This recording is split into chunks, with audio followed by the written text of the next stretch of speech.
আসসালামু আলাইকুম সবাইকে রেনবো লাইফ পরিবারের পক্ষ থেকে সবাইকে জানাচ্ছি মাহে রমজানের অনেক অনেক শুভেচ্ছা। আশা করি সবাই সবার মতো করে ভালো আছেন, সুস্থ আছেন, রোজা রাখছেন, নামাজ পড়ছেন। আলহামদুলিল্লাহ আমরাও সবাই ভালো আছি। রোজার মাসে রোজার নিয়মেই চলছে সব কিছু।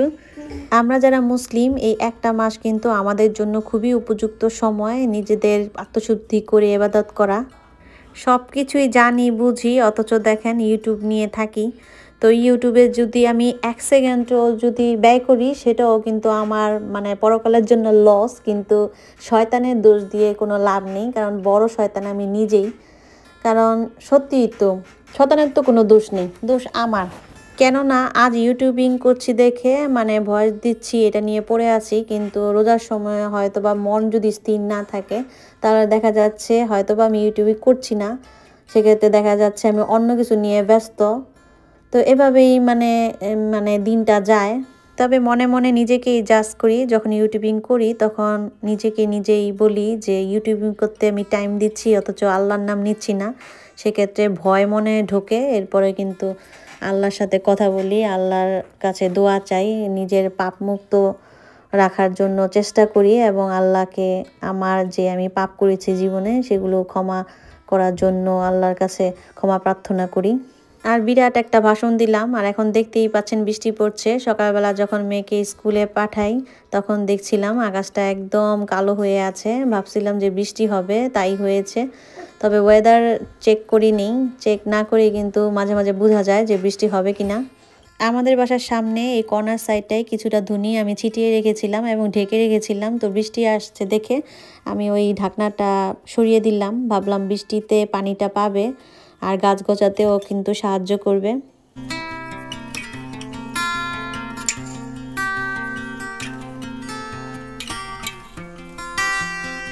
তখন তো অল্প বৃষ্টি ছিল, এখন কিন্তু ঝুমঝাম বৃষ্টি পড়ছে। তো বৃষ্টিতে কিন্তু ভীষণ ভালো লাগে আমার।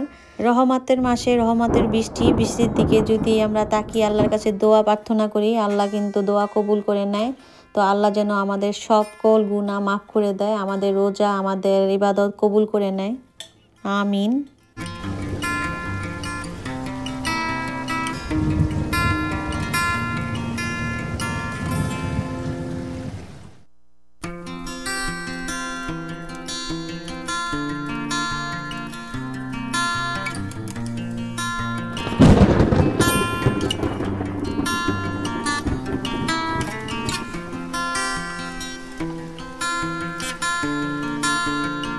এত সুন্দর ওয়েদার, সেই সাথে টুপটাপ বৃষ্টি, আর এই বৃষ্টির সময় যদি ইলিশ মাছ না রান্না করি তাহলে কি চলবে? তাই তো আমি বের করলাম ইলিশ মাছ আর ইলিশ রান্না করব।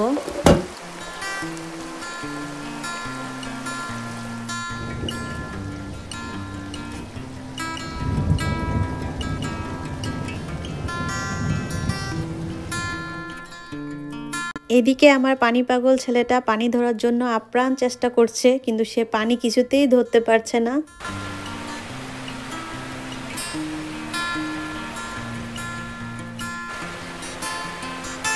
আমার বাচ্চা খাদ্য তালিকায় আমি কুমড়া রাখবো না তা কি হয়? যেহেতু আমি কুমড়া পাগল মেয়ে, আমার কুমড়া কিন্তু খুবই ভালো লাগে। বাচ্চাদের খাদ্য তালিকায় আমি কুমড়া রাখতে চেষ্টা করি। আর জানেনই তো কুমড়াতে কিন্তু প্রচুর পরিমাণে ভিটামিন আছে। আর এখন চলবে খাবারের পর্ব।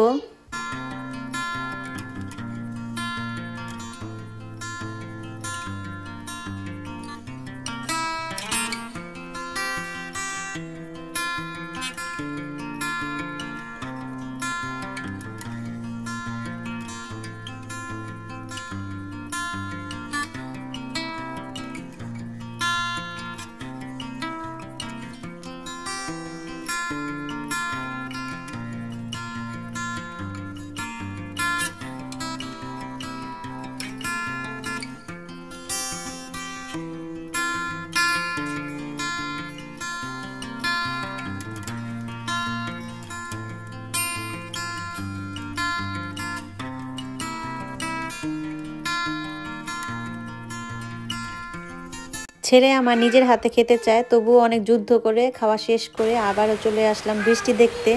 দেখেন কি সুন্দর বৃষ্টি পড়ছে।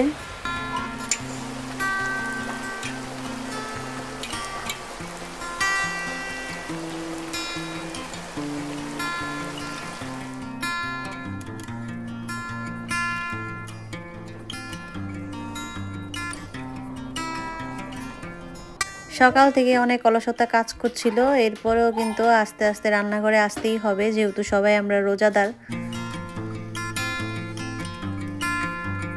আর যেহেতু এখন এক সময়ে সব খাওয়া দাওয়া হয়, তার কারণে জমানো থালা বাসনও কিন্তু হয়ে যায়।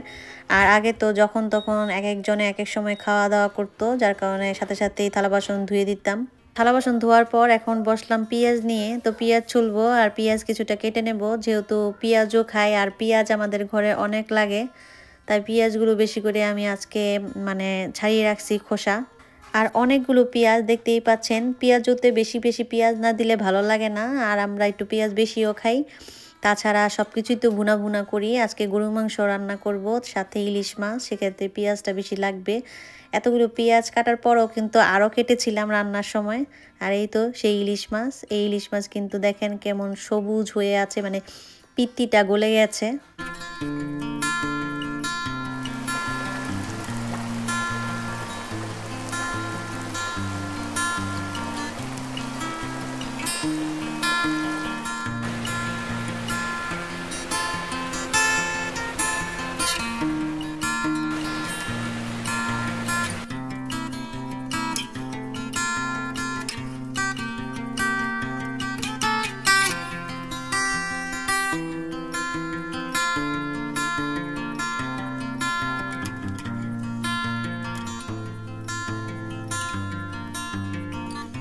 এদিকে ভুল করে গরুর মাংসতে আমি লবণ 2 বার দিয়ে দিয়েছিলাম, তাই ভাবলাম একটা আলু কেটে দেই, সেই কারণে কিন্তু একটা আলু দিয়ে দিলাম। এর সাথে আবার ইফতারও বানানোর আয়োজন চলছে, এখানে পেঁয়াজগুলো ভেজে আমি রেখে দিচ্ছি।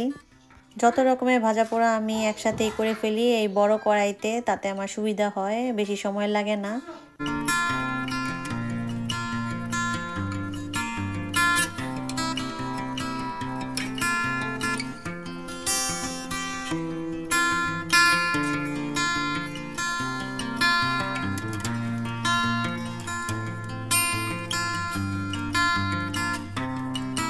আলহামদুলিল্লাহ আমাদের টেবিল কিন্তু খাবারে ভরপুর, এখন আল্লাহ রোজা কবুল করলেই চলবে।